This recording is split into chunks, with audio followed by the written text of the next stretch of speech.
और अपन देखेंगे कि चावल के अंदर, राइस कल्टीवेशन के अंदर 70 लाख टन जो है मध्य प्रदेश ने कल्टीवेशन किया है और 213 लाख जो है वो पंजाब ने किया है। तो कौन कह रहा है कि किसका कहना यह है कि मध्य प्रदेश ने पंजाब को पिछाड़ दिया है? पंजाब का एरिया छोटा है, इसलिए 17 लाख टन हुआ है और आपका एरिया उससे 2 गुना 2.5 गुना है, तो आपने 30 लाख करा, इसमें कोई बहुत बड़ी उपलब्धि नहीं है। दूसरी बात आपने कहा कि विदेशी निवेशक आएंगे, तो विदेशी निवेशक जो है वो अंधे हैं, उनको दिखाई नहीं देता। फोर्ब्स की जो है, फोर्ब्स की जो सूची को नहीं पढ़ते, जिसके अंदर भारत जो है प्रगतिशील और शक्तिशाली देशों की जो लिस्ट है उससे बाहर हो चुका है। वो विदेशी निवेश को नहीं पड़ेंगे, वो तो जो मोहन यादव जी जाएंगे और उनके लिए अपने खजाने का पिटारा खोल के रखते हैं। ऐसा नहीं होता मैडम।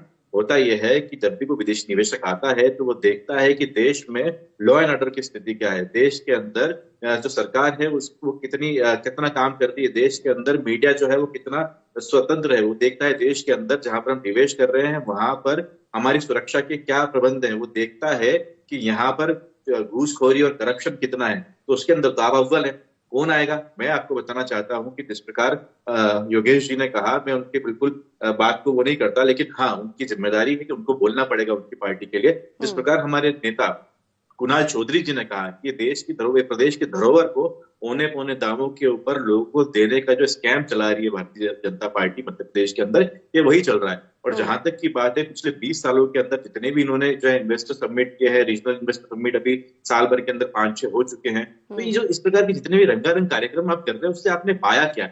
आप जब भी बात करेंगे इनसे तो ये कहेंगे निवेश के जो है मसौदों पर जो दस्तखत हुए हैं, लेकिन निवेश आया कहाँ किसको दिख रहा है निवेश? निवेश के अंदर मध्य प्रदेश जो है पिछड़ चुका है। और जो एग्जिस्टिंग कंपनीज थी, जैसे मैंने आपको पिछली बार भी कहा था कि रियो टिंटो, रेमंड्स और दवाई की फैक्ट्री जो झाबुआ में आने वाली थी वो सब गायब हो गए हैं। तो ये आगे पार्ट है पीछे सपाट है, किस प्रकार का विकास हो रहा है? विकास का पहिया उल्टा क्यों चल रहा है समझ में नहीं आ रहा। ये तो विकास से विनाश की ओर जा रही है मध्य प्रदेश की सरकार। और जहां तक बात है कि इनको इतनी ही अपनी उपलब्धियों के ऊपर यकीन है और ये इस प्रकार से बात करते हो, सबसे पहले श्वेत पत्र के माध्यम से देश की जनता को, प्रदेश की जनता को बताए कि कितने इन्होंने जो है रोजगार सृजन किए और कितने जो है निवेश धरातल पर आए हैं।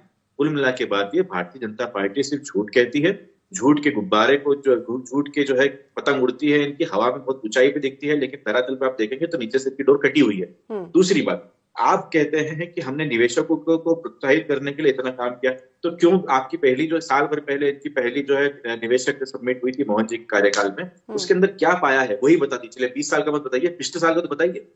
तो आप बताइए कि इस प्रकार से झूठ बोलने से हो सकता है कि तो लोगों के मन में ग्लोबल इन्वेस्टर समिट जो होने वाली है उस पर भी भरोसा नहीं है विपक्ष को? मैडम, जो देश में हुई, जो प्रदेश में हुई है, उसके ऊपर क्या किया है वो तो बता दें। वो तो विदेशी लोग हैं, उनको कहाँ ढूंढने जाएंगे हम? आप तो जो देसी लोग थे हमारे, जो देसी हमारे उद्योगपति थे, उन्होंने क्या किया इस प्रदेश को वही बता दीजिए आपको। ठीक है, आप कह रहे हैं कि इजराइल से जो निवेशक आए थे पिछली मीट में, वो इजरायली लोग कहाँ गए, उन्होंने कहाँ निवेश करा, ये बताए ना। ठीक है, आप बताते कुछ भी नहीं है। आप हर दिन अखबार पढ़ो तो इतने का निवेश आएगा, अरे आया कहाँ पर है, कितना आया है वो तो बताइए। चलिए ठीक है, इसका जवाब लूंगी, लेकिन उससे पहले रुक करूंगी तेजकुल पाल जी का, चैम्बर ऑफ कॉमर्स से अध्यक्ष है भोपाल के, हमारे साथ जुड़े हुए हैं।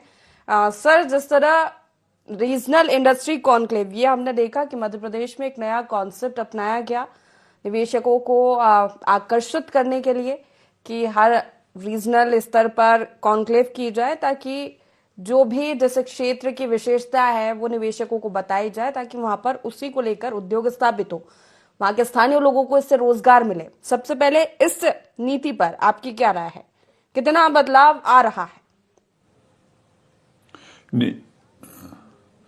ये नीति बहुत अच्छी है जो डॉक्टर मोहन यादव जी ने करी है कि जो प्रदेश स्तर पे, रीजनल स्तर पे जो कॉन्क्लेव किए हैं, पर उसका अभी तक कोई रिजल्ट इतना पॉजिटिव दिखने को तो नहीं मिला है। पर ये पहल बहुत अच्छी है।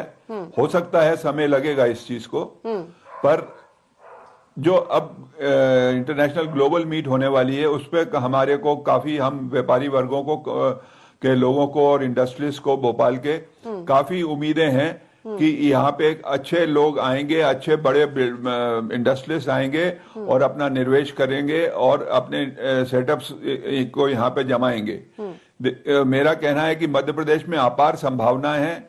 जगह तो सरकार दे ही रही है औने पौने भाव में, पर इसके रिजल्ट्स पहले भी कोई खास मिले नहीं हैं। क्योंकि लोग आते हैं, रजिस्ट्रेशन तो करा लेते हैं, जगह अलॉट करा लेते हैं, उसके बाद फिर गायब हो जाते हैं और पता लगता है कि वो जगहें फिर बेच दी जाती हैं, जिसके ऊपर वो लोग मुनाफा कमा लेते हैं। एक तो सरकार को इस चीज को सुनिश्चित करना है कि जो जगह अगर अलॉट की गई है और समय सीमा के अंदर वो निवेशक नहीं आके उसको काम करता तो उसको दंडित भी करना चाहिए और जगह वापस लेनी चाहिए। बिल्कुल सर, आप ठीक बात कह रहे हैं, लेकिन ये इसके पीछे क्या कारण समझ में आते हैं कि अगर निवेशक आ रहे हैं, करार हो जाते हैं, एमओयू साइन हो जाते हैं, उसके बाद भी जमीनी स्तर पर कुछ स्थापित नहीं हो पाता है।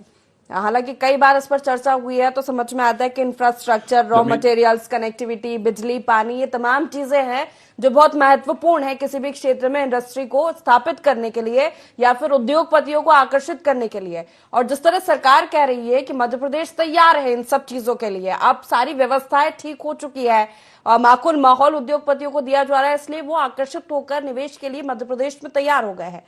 क्या लगता है किस तरह का इंफ्रास्ट्रक्चर डेवलप हुआ है मध्य प्रदेश में कि अब जो करार हो रहे हैं वो धरातल पर हमें नजर आएंगे?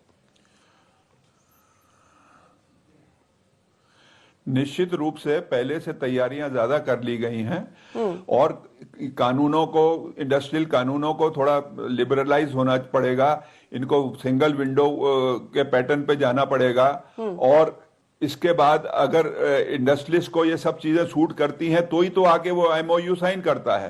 एमओयू साइन करने के अंदर उनको ये करना चाहिए कि अगर आपने एमओयू साइन किया है तो उनसे कोई एक लमसम अमाउंट, मतलब इतना ज्यादा अमाउंट उनसे जमा कराना चाहिए कि अगर वो बैकआउट होते हैं तो वो चीज गवर्नमेंट उसको राजसात कर ले उस अमाउंट को, ताकि निर्वेशक, जो झूठे निर्वेशक आते हैं और जो गलत बातें करके और अब झांसा देके और चले जाते हैं और अपने खुद के फायदे के लिए आते हैं, जिसका उनको देश के और प्रदेश के और के लिए किसी विकास की उनकी वो मंशा नहीं होती है। तो ये पिछले